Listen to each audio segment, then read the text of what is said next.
ทุกคนนางฟ้าสิมาซ้อนฟ้อนถ้านางฟ้าเป็นมือใดนางฟ้าสิมาฟ้อนให้เบิ่งเด้อทุกคนเด้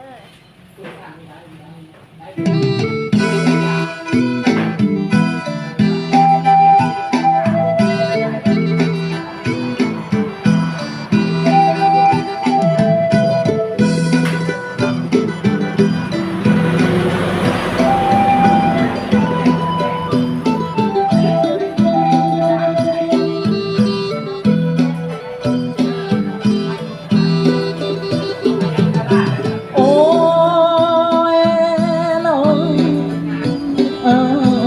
เออคำเบิ่งเพิ่นว่าทุกข์จะบอกนำพุทธสร้างก็ยังไหลถูกคอฟืนคอไฟเองต่อยหินก็ยังได้คำเบิ่งเพิ่นว่าทุกข์จะครอบหมอก็ยังพอจะได้หนึ่งทุกนี้คิดแล้วซึ้งสนใจอ้ายอยู่บ่ว่าไอ้น้องเอ๋ย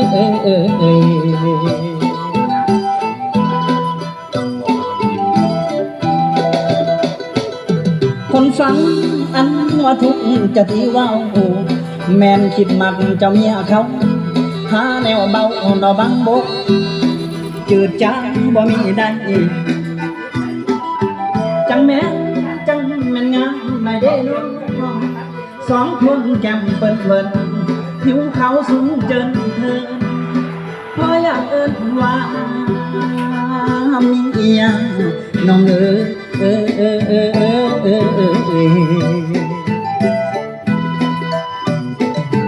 แต่ว่าเจ้าบอกหูดอกไอ้พี่พวงคิดมโนจิตของสายผู้ความไม้สอยเถิงย้ำหนาวก็เลยกลายจะเป็นห้องเถิงย้ำนอนก็นั้นเหม็นคือเจ้าอย่างคิดยักเขานอยุขาดเฟื่อพันห่วงพะไม้แท้เด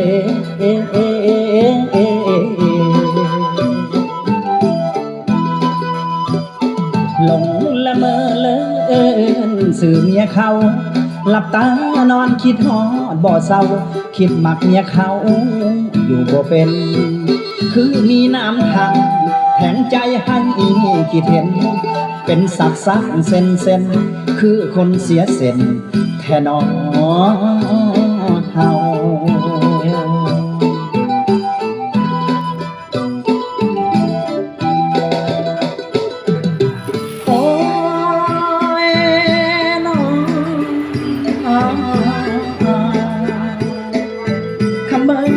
ในจิตใจ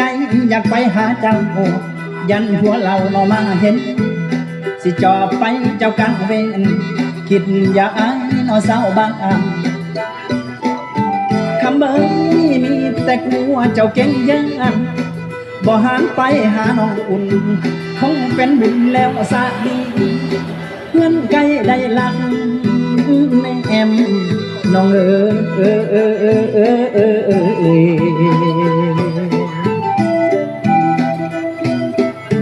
คำเอ่ยอันนี้อายก็ว่าทุกสิ่งเรามันผิดแต่หัวใจมันชวนคิดบ่อาจทนจะทันได้คำเอ่ยจิตบ่ตายถ้าไล่เงินนอนเฮือนตั้งแต่ห่างส่วนหัวใจอยู่ข้าง